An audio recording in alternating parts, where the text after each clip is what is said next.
Assalamualaikum selamat datang kembali di Guru Gembel Channel. Kita mengetahui bahwa di Amerika Serikat itu ada sebuah negara bagian yang namanya adalah Perawan Virginia. Kenapa namanya Perawan? Karena orang yang membuat koloni itu sebenarnya memberikan persembahan kepada Ratu Inggris pada waktu itu Elizabeth I yang memutuskan untuk tidak menikah seumur hidupnya. Tetapi kan kemudian pertanyaannya adalah kenapa harus perawan? Kenapa Ratu Elizabeth I tidak menikah seumur hidupnya? Padahal di masa lampau pernikahan itu sakral untuk perempuan, terlebih lagi kalau dia adalah bangsawan, karena dia harus memastikan kelanjutan keturunannya atau dinastinya.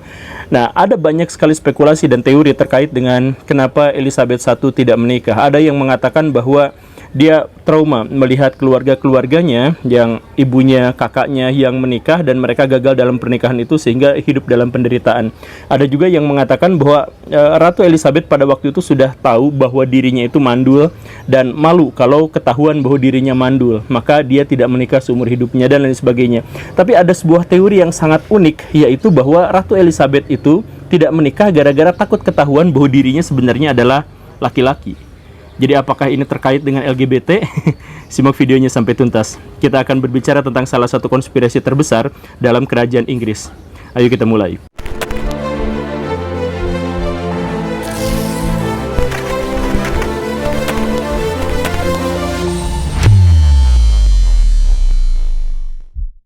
Pada tahun 1800-an di desa Beasley, salah satu desa paling terpencil di Inggris, ada sekelompok warga yang sedang membangun rumah. Mereka menggali untuk membangun pondasi dan disitulah mereka dikejutkan karena ternyata mereka menemukan secara tidak sengaja satu makam kuno yang setelah dibuka ternyata di dalamnya itu ada jenazah atau bekas-bekas jenazah dari seorang yang diperkirakan masih berusia di bawah 10 tahun, perempuan, dan dia lengkap dengan pakaian-pakaian kebesaran dari bangsawan Tudor.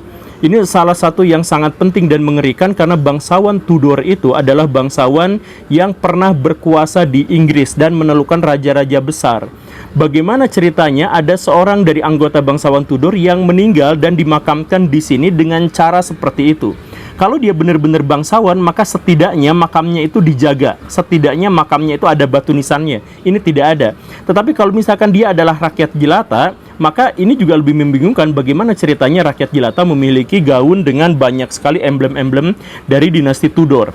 Dan kalau misalkan ini ternyata adalah makam, sebenarnya di mana makam-makam yang lain? Kan itu berarti makam satu-satunya. Artinya makam itu memang sengaja dirahasiakan di situ karena tidak berada dalam komplek pemakaman. Nah, ini membingungkan khususnya untuk warga desa, sehingga warga desa tidak melanjutkan ceritanya, tetapi membuatkan folklore-folklore, nyanyian-nyanyian, cerita rakyat dan sebagainya yang sedikit mengalihkan dari peristiwa penemuan itu. Mereka berspekulasi tentang apa yang sesungguhnya terjadi di situ. Puluhan tahun kemudian datanglah seorang penulis terkemuka, Bram Stoker, yang kita mengetahuinya dalam novelnya yang paling terkemuka yaitu Dracula. Bram Stoker ketika datang ke situ dan kemudian menemukan ada banyak sekali folklore dan festival-festival rakyat, mendapat juga cerita bahwa di situ pernah ditemukan makam dari keluarga Tudor yang tidak diketahui, anak perempuan yang diperkirakan 10 tahun atau kurang dari itu. Bram Stoker kemudian berpikir siapa sebenarnya orang dari dinasti Tudor yang pernah main-main ke sini dan atau siapa yang pernah dimakamkan ke sini. Dia cari catatannya, dia cari laporan-laporannya dan sebagainya dan dia tidak menemukan. Kemudian dia kerucutkan siapa perempuan yang pernah datang ke sini dari dinasti Tudor. Akhirnya ketahuan yang pernah datang ke sini itu adalah Elizabeth, anak dari Henry ke-8. Tetapi Elizabeth yang dimaksud itu di sini hanya beberapa tahun, kemudian kembali ke kerajaan Inggris dan berkuasa lama sekali sampai meninggal tahun 1603. Begitu. Jadi ini siapa? Nah, setelah dicari lagi, ternyata Bram Stoker tidak menemukan petunjuk di catatan, justru menemukannya di lukisan. Bram Stoker menemukan bahwa lukisan Elizabeth selalu menunjukkan karakteristik yang berbeda dengan wanita pada umumnya di zaman itu. Di antaranya adalah bentuk wajahnya yang tidak seperti perempuan, rahang yang terkatup kuat, kemudian alis yang gundul, kemudian relief-relief wajah yang lebih kaku dan kasar, dan menggunakan wig. Dan yang lebih imutnya lagi adalah bahwa Elizabeth I tidak pernah mengenakan pakaian yang sama seperti yang dikenakan oleh wanita-wanita bangsawan pada waktu itu. Dia cenderung untuk menutupi lehernya. menggunakan kerah yang tinggi. Kan biasanya bangsawan-bangsawan di masa lalu perempuan itu lebih terbuka kan daerah dadanya. Ini dia lebih tertutup. Dia heran sekali dengan itu. Apakah ini adalah sesuatu penipuan? Kemudian setelah ditelaah-telaah lagi, ternyata Ratu Elizabeth yang dimaksud juga ternyata memiliki bahu yang lebih besar gitu daripada keumuman perempuan.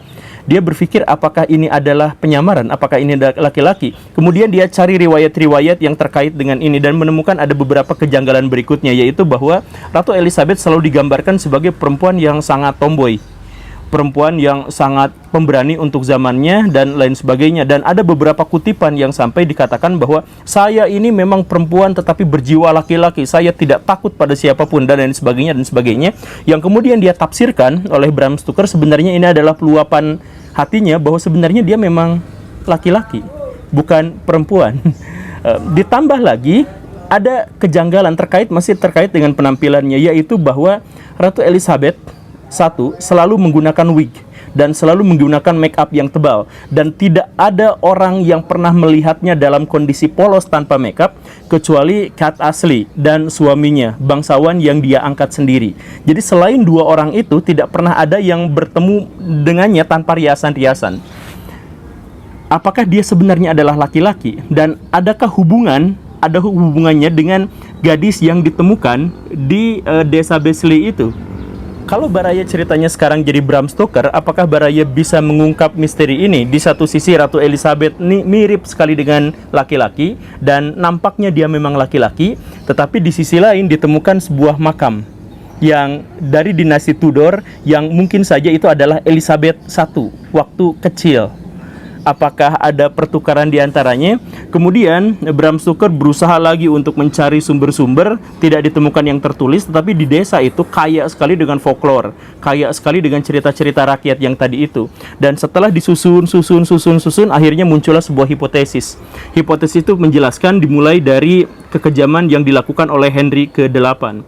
Henry ke-8 itu adalah seorang raja yang bijaksana, yang kuat, yang hebat, tetapi di sisi lain angkuh, sombong, dan sangat-sangat otoriter. Dialah yang kemudian mengubah Inggris menjadi gereja Anglikan.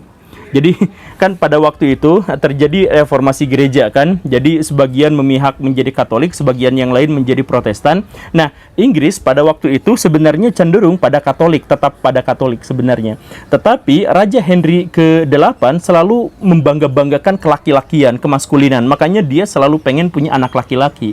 Ketika istrinya misalkan melahirkan anaknya perempuan lagi, maka si istri itu akan diceraikan atau dipenggal bahkan dan sebagainya. Ini memicu konflik dengan gereja Katolik, karena menurut gereja Katolik perceraian itu tidak diizinkan, tidak boleh. Sedangkan Henry ke-8 itu kalau punya anak perempuan maka ibunya diceraikan. Begitu. Nah, itu kan pernikahannya sampai 6 kali atau 7 kali, saya lupa ya, tapi sekitar segitu.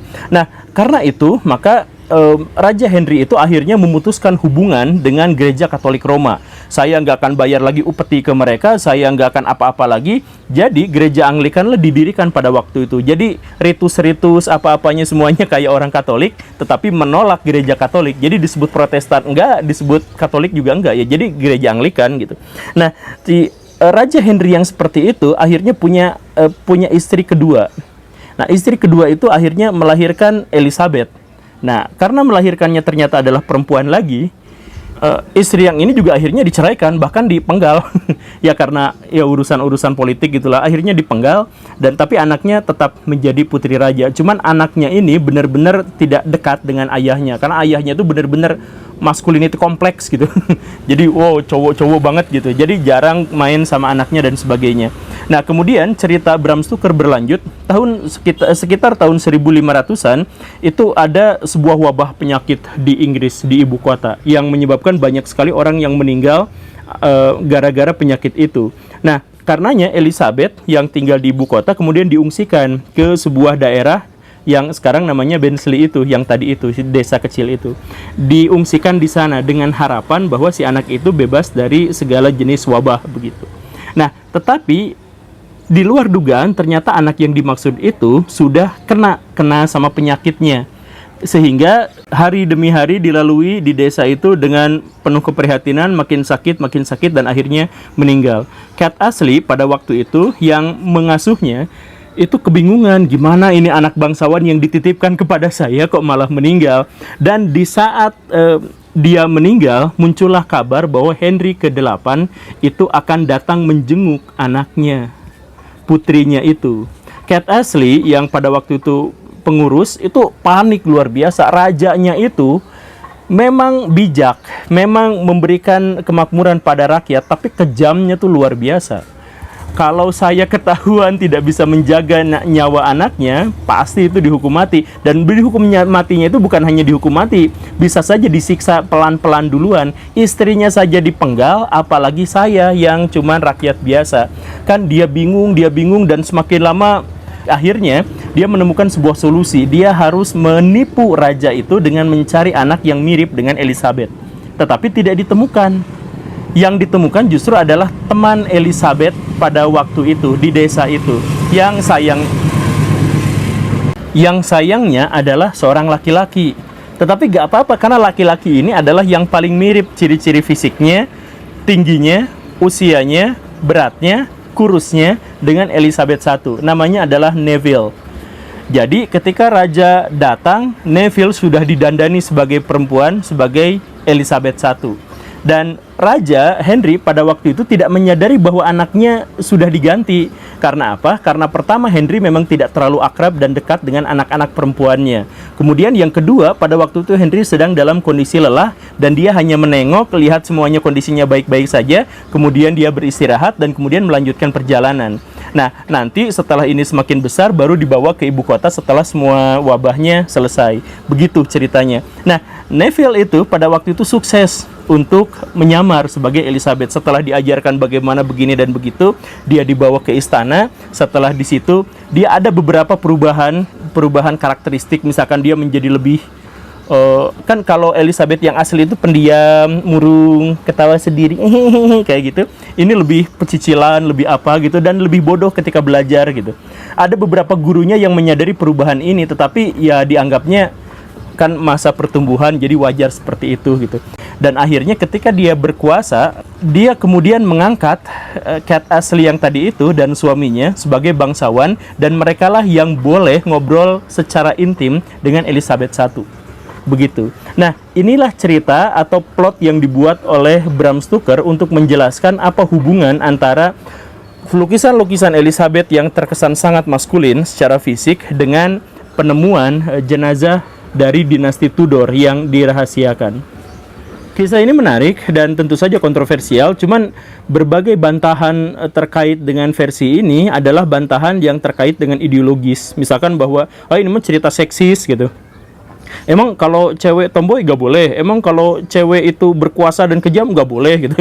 Dan banyak pertanyaan, jawaban-jawaban yang seperti itu. Tapi tidak ada yang benar-benar menelusuk masuk pada pernyataan-pernyataan Bram Stoker itu. Dan kemudian di dunia modern cerita ini kemudian diangkat lagi oleh Steve Berry yang konon katanya dia sudah meneliti lukisan-lukisan atau menemukan lukisan-lukisan dari Ratu Elizabeth waktu dia kecil dan memiliki ciri fisik yang benar-benar berbeda dengan Ratu Elizabeth ketika dia sudah dewasa. Jadi dia menganalisis lukisan yang seperti itu gitu. Jadi yang sebenarnya dalam versi ini ceritanya adalah orang biasa, seorang laki-laki yang namanya Neville itu menipu seluruh kerajaan Inggris, bahkan seluruh Inggris, bahkan seluruh sejarawan Inggris untuk menggantikan Elizabeth yang sudah meninggal dengan seorang laki-laki yang sama sekali bukan berasal dari keluarga bangsawan. Begitu. Apakah Baraya percaya dengan cerita itu? Apakah Elizabeth itu adalah laki-laki? Silakan Baraya simak lukisan-lukisannya, silakan Baraya baca buku Bram Stokernya, cerita-ceritanya dan sebagainya. Kemudian silakan Baraya ambil keputusan sendiri. Kan kita bukan orang Inggris, kita berpendapat apapun kan nggak akan apa-apa gitu. Terima kasih karena sudah menyimak. Saya Guru Gembul. Assalamualaikum warahmatullahi wabarakatuh.